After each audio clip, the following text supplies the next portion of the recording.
y'all, welcome back to my channel. Today we're going to be doing a little get ready with me since I've only got one kiddo at home. The other two are at school. I'm going to take full advantage of it and get ready with you guys. So let's go get ready. Room full of beautiful women, but I'm online. Room full of women and they notice me. Now all they wanna listen to is Jordan C.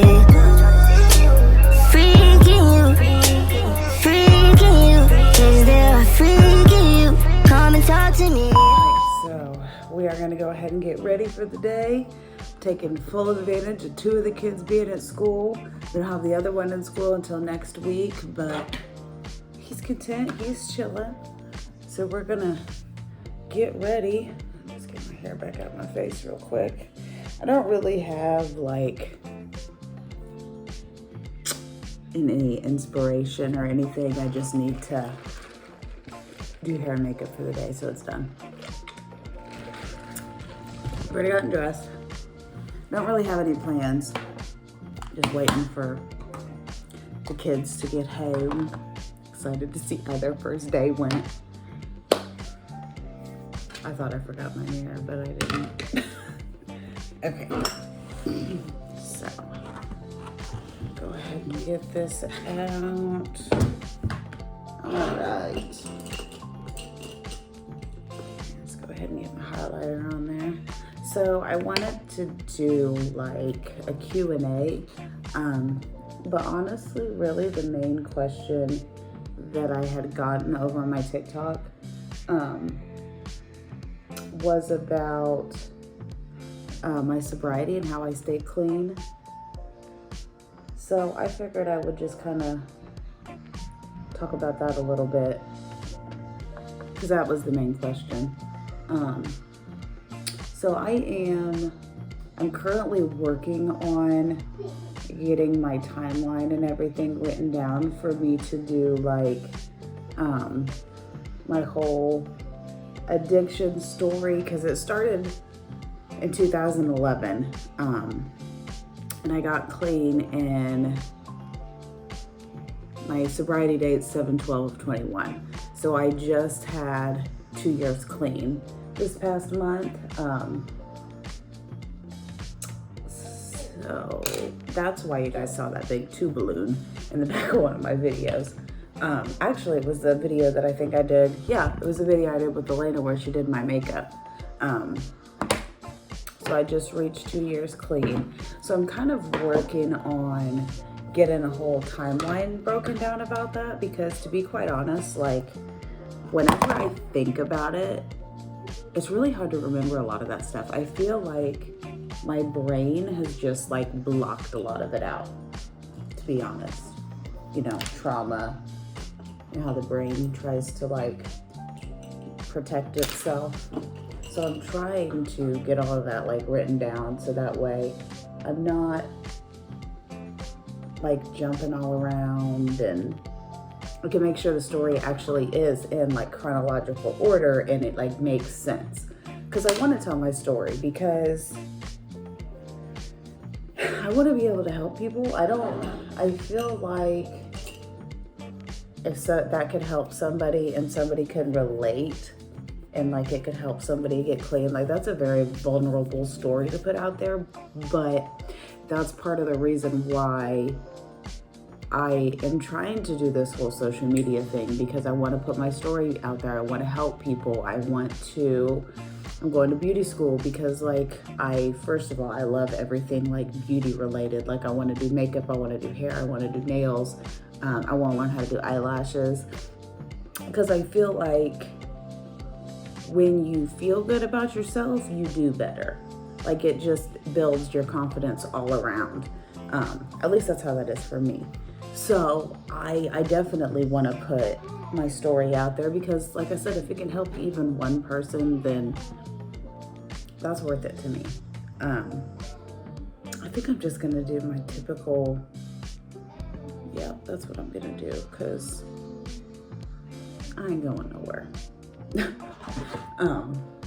So yeah, so how I stay clean, I went to, when was it? 2021 was when. So it was in 2021. I had moved in with a friend and I ended up going to outpatient rehab. And the whole time, the beginning part of me being there, I was still using. Like, she wanted me to go in order to stay there. So I was going, but I was still using. And then I finally stopped in April of 2021. And I got a little over a month. I didn't quite hit 2 months. And then I relapsed. That is when I overdosed. I overdosed twice within that same week. And then I ended up getting kicked out of her house around the 4th of July, and then I ended up moving back in with my mom and my dad. So I had relapsed. The 4th of July, I wrecked my car. Just wrecked right into somebody because I was, of course, using at the time. And then I went to my mom's that night, and I ended up using a couple times after that. And then finally actually got clean. The 12th was my first day sober. So how I started off on MAT. So I did use the medicated assisted treatment. It did help me at first, and I'm gonna say this, and I don't want it to sound like I'm judging, because trust me, I'm not. For me, I wanted to use it to kind of get through like the withdrawal part of it. But then I weaned myself off of that too. I would take a whole one every day, and then I would break it down, like cut a fourth off of it every day, and then I weaned myself off of that too. And you know, when you first get clean, honestly, you have to, I don't remember where I heard it, but I heard somebody say that when you first get clean, it's like your emotional maturity level is where it was when you first started using. And that is true. So it's like I've had to almost relearn how to deal with my emotions and how to express them and how to like work through them, because for the longest time, you know, drugs was how I coped. It's how I dealt with stuff. It numbed everything for me, and it just made everything just so much more bearable. So I really didn't deal with my emotions for a long time. So you've got to learn how to deal with those. Number one thing, first of all, I would say is you have to want to, because until you're at the point where you actually want to be clean, it's just not going to happen. Because you have to, it's hard. So you actually have to want it in order for it to happen. So that's number one. Number two, I know for me, my support system was a huge thing for me. You know, my dad, at that point, my mom was pretty much over it. She was done with it. She was over it. I don't know if she felt like I was not savable. I'm sure she did to an extent, because now that I'm on this side of it, it's really frustrating to watch people that you love and care about just do wrong things, just keep doing the bad stuff that keeps putting them in the situations that they're in and not doing anything to fix it. So she was pretty much over it at that point. And my dad ended up, I was his buddy for the next couple weeks. Like I had the GPS on my phone. I was going places with him. Like if I needed to go anywhere, he would take me. Like it was like, okay, you can stay here, but like you're pretty much on house arrest. Like, which, you know, is really what I needed at the time. And then I met my fiance, and ended up moving out and into his mom's house with him. So him And then my kids have also helped. I've got my daughter, and then he's got his 2 boys. So together we've got our 3 kids. That's really been a big motivating factor for me also. So support system, you've got to want it. You also have to work on yourself. You have to take accountability for where you have messed up. You have to, like I said, you have to totally relearn your emotions. You have to fix what it is. You have to figure out your triggers. And then not only do you have to figure out your triggers, you have to figure out why that triggers you, so that way you can work through it and actually break that cycle. Because if you don't take the accountability and you don't learn those things about yourself, then you're not going to be able to try and protect yourself from being triggered. Or, there are some triggers that are just totally unavoidable, and you have to figure out how to work through those. And it's going to help you work through those if you break that reasoning down, so you know actually why it bothers you, if that makes sense. So it's really a lot of that. I know, honestly, like doing my makeup, getting ready, like that was something that I really started doing when I was using. And then when I got clean, like it was something that helped me. Because for those who know, you know. If you don't know, I hope you don't ever have to know, but getting clean and like withdrawing and like trying to change your whole mental, like that's hard. And it doesn't make you feel good about yourself. Going through this whole process at first is not going to make you feel good about yourself, because you're going to have to point out all your character flaws and how you've messed up. And if you need to like apologize to people, you need to make amends, like you got to suck your pride up and you've got to go out and do these things. And this was just something that helped me feel better about myself when I was going through that. So that's also a reason why all the beauty stuff like means so much to me.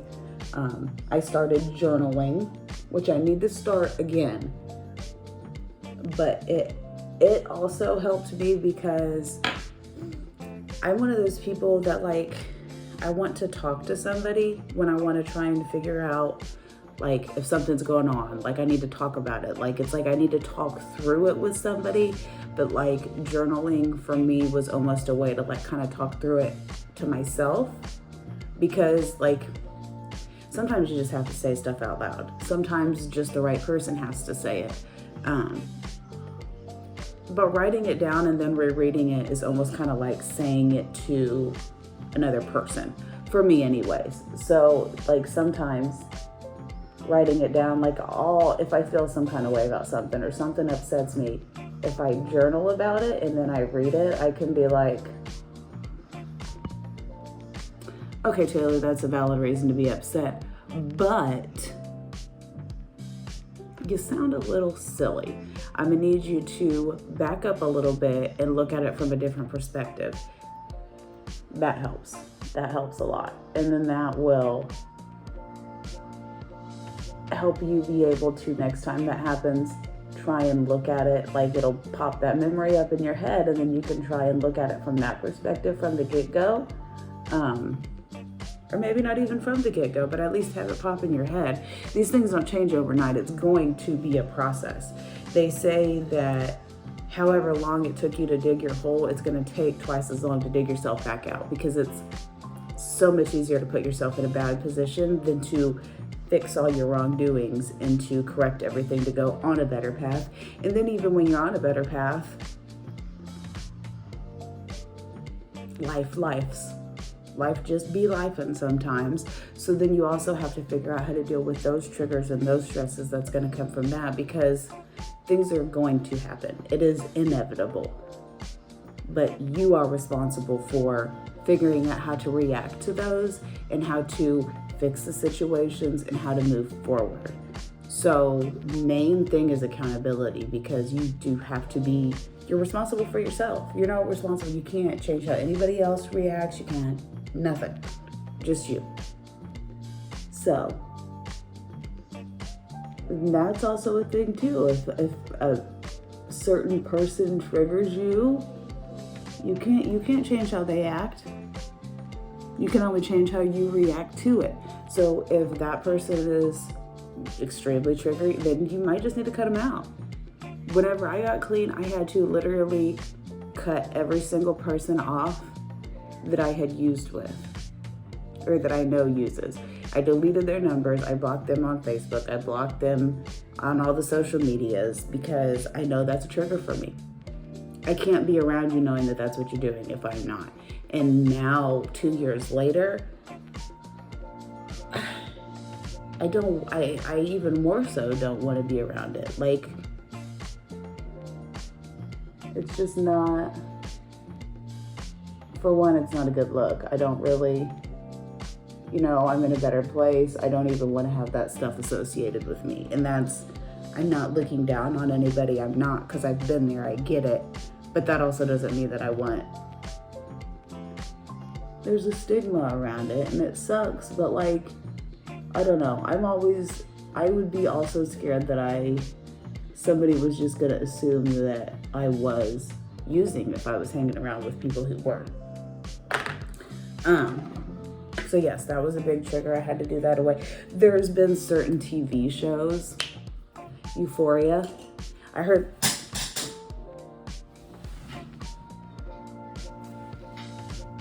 that that's a really good show. I couldn't watch it. I tried. But yeah, it just automatically, like, as soon as the first episode, I was triggered. And we hadn't really even got into it very deep. So I decided that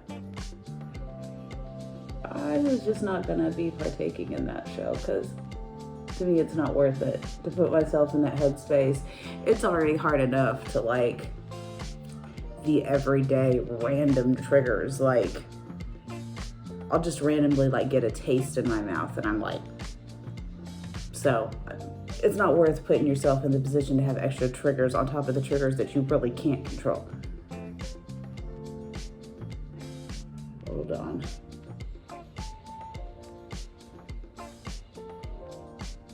I don't know why I'm... Ooh, excuse me.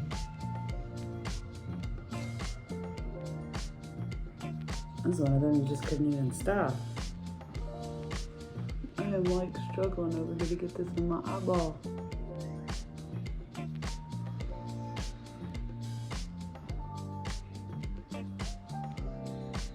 And like, I know that relapse can be a part of recovery for some people. It's not going to be a part of mine though. I feel like I have taken from Elena for long enough. I feel like I had taken from myself for long enough. I take from my friends and my family. I got clean, and then my mom passed away the next year.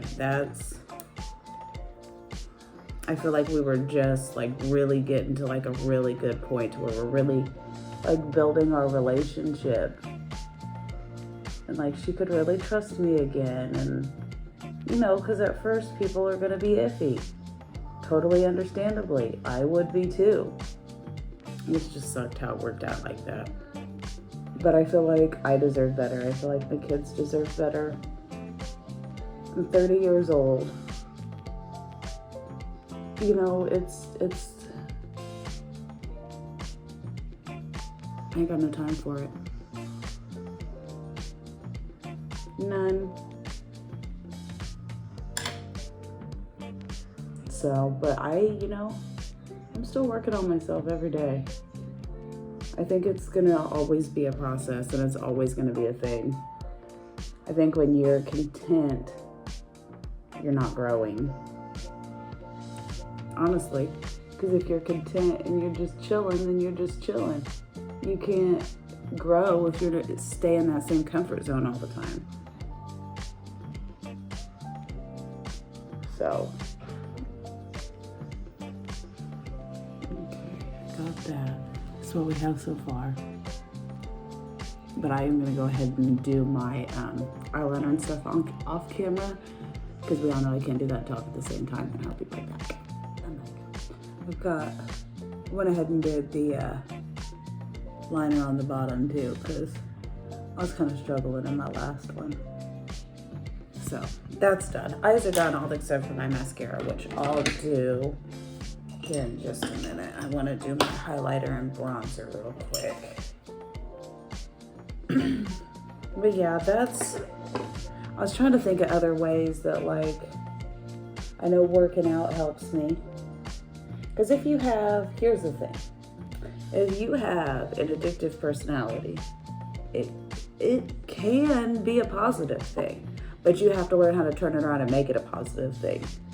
Now, since I've stopped working out, like, it's going to be really hard to get back into it. But there for a minute, like, it was my thing, and it's good for you. It's healthy for you.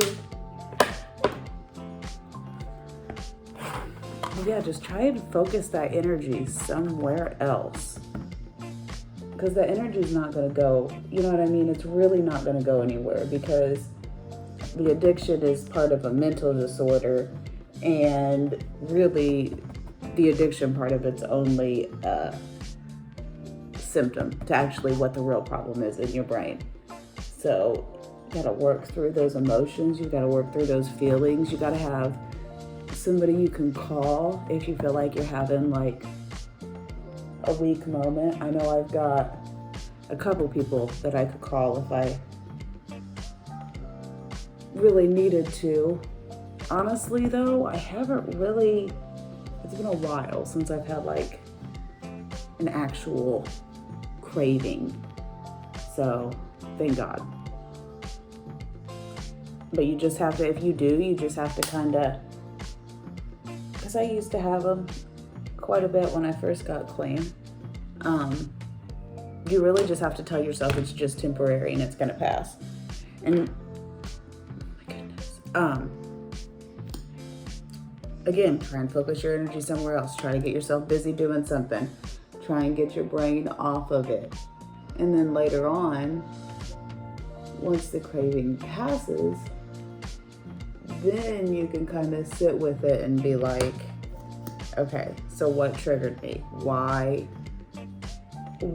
did that craving come on like that? And then kind of go from there. I realized a lot of mine comes about like if I feel like somebody's gonna leave, if I feel like I'm gonna be abandoned, if I feel like I'm messing up, like always had like self-esteem and confidence issues. And before I met Babe, I really hadn't been in a decent relationship. You know, my daughter's father, who I was married to, was extremely abusive. He was mentally, emotionally, and physically abusive. That's why I ended up leaving, because he put his hands on me in front of Elena. And that just really took me somewhere mentally. And when I left him, then we used drugs together. And then when I left him, he was very controlling also. So like, you know, when somebody gets out of a controlling, abusive relationship, I think generally they want to go like balls out and go do all of the things. And I just didn't go do all of the things responsibly. Because there's nothing wrong with me going, if I like wanted to go to a bar and have a couple drinks, like I'll still go have a couple drinks. I've never really had an issue with alcohol. It's not like a gateway type thing for me.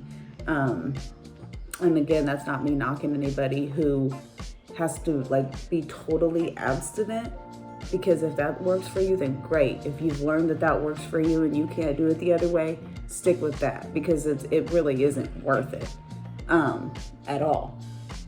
So yes, I just don't want it to come off like I'm knocking anybody, or like, because everybody's sobriety is different. What works for one person might not work for the other person. Everybody's different. Everybody's brains are wired differently. So this is just what works for me. That's all I can give advice on. I can only speak on myself. So we've got my makeup done. I'm gonna get out my waiver. I'm gonna get that set up. And I'll be right back with you guys.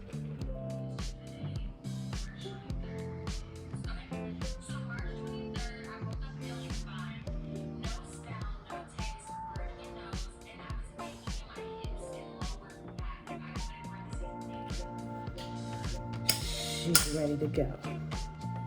Go through this pretty quick so I can make some lunch for my youngest baby. As far as meetings, like AA, NA meetings, I did go to a couple of them. It wasn't something I really felt like I didn't not like them, and I didn't feel like, I know that they trigger some people because like for some people sitting around talking about using and all that, I know that that is triggering for some people. It wasn't really like that for me. I didn't mind it. I kind of did like it at first, but then I've heard so many horror stories. I've heard, because there's a lot of people that like to go to the meetings and sell to people, and I didn't want to be in that position, and I kind of felt like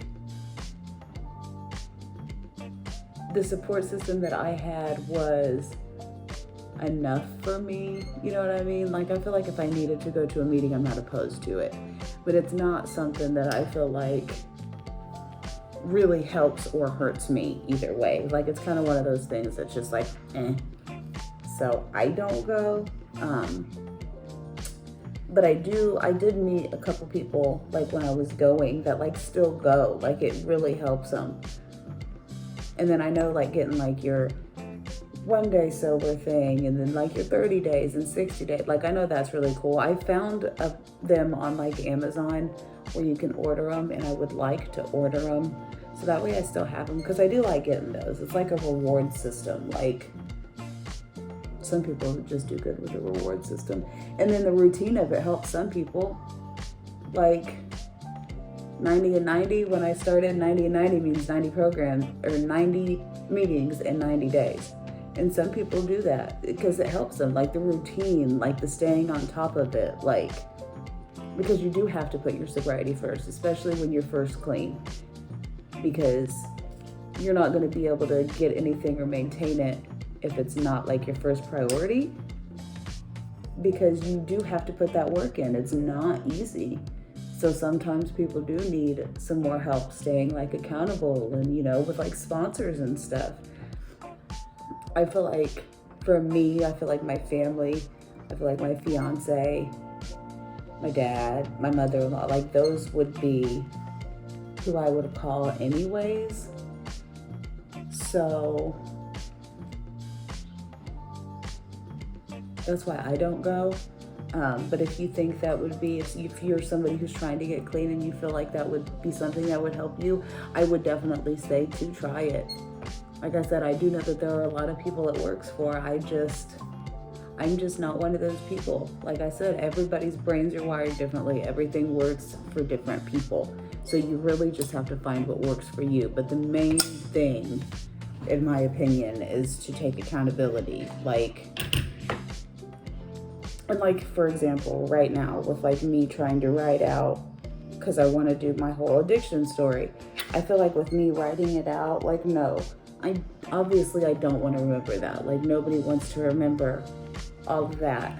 But at the same time, I feel like once people get comfortable and like you like almost forget about all that. So like, I don't want that to be something that I just forget about. Like, I feel like that's something that's really important to keep in mind, so that way you can make sure that you don't make those mistakes again. Like, that's how people do the whole, oh, I can just use once, and then they use once, and then they spiral, and then it just goes from there.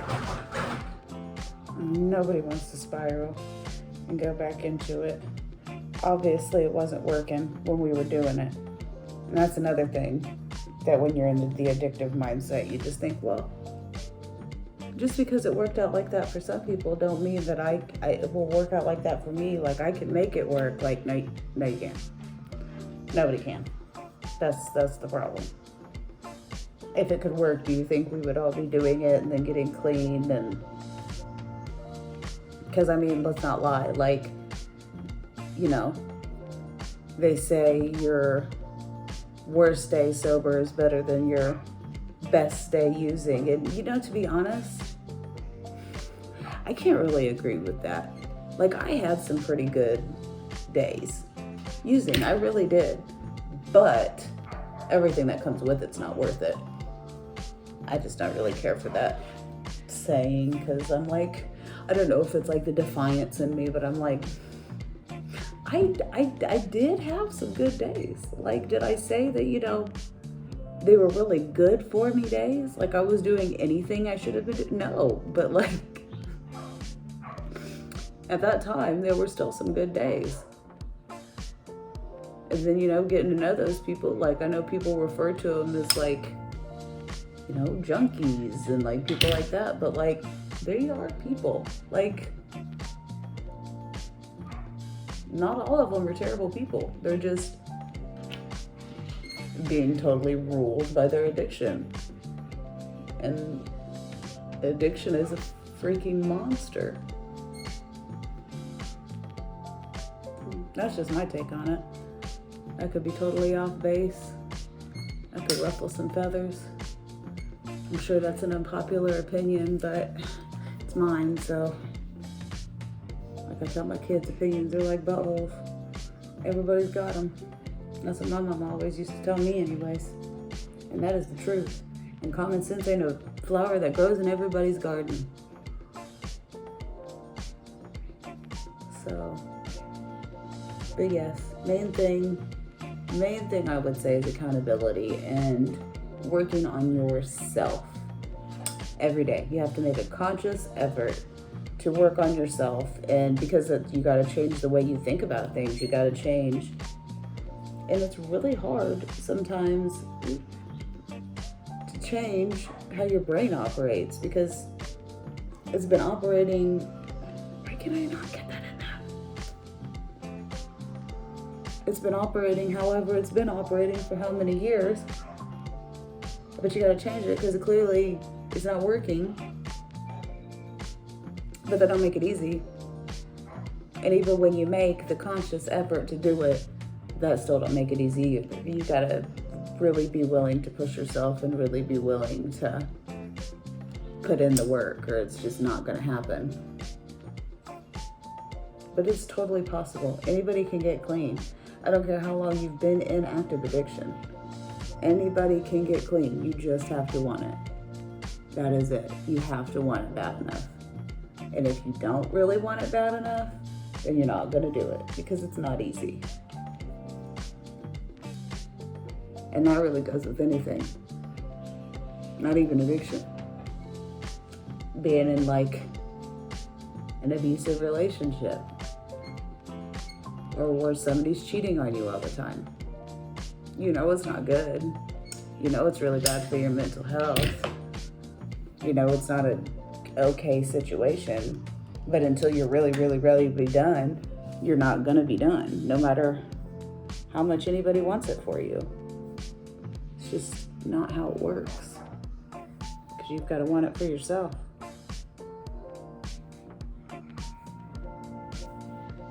And yes, y'all, I do know my roots are growing out, and I do know that they're bad.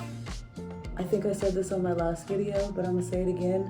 I'm trying to grow my hair out. I would like to go back blonde. I'm naturally blonde, as you can tell by my roots. But I'm trying to let it grow out as much as I can, because I know it's really not good for your hair to bleach it. And I know that that's gonna take quite a couple times of bleaching, because this is, it's not black, it's dark brown, box dye. So I'm hoping when I start school in September, I can be like, hey, so listen, first of all, I don't want you to yell at me, because we all know box dye is not good for your hair. We also know that sometimes your girl can't afford to buy it. Any girl can afford to buy it. I'm sure we've all used box dye a time or two, whether it's good for our hair or not. Because if you're anything like me, I get very bored with my hair. That's why you see, pictures and videos of me and my hair's all different, and I get bored. I want to change it. I really want to get into wigs. That's another thing I want to get into. I want to learn how to install them, and I'd really like to learn how to make them also. All in due time though. All in due time. All right, let me wrap this up and I'll be right back with you guys here in just a minute.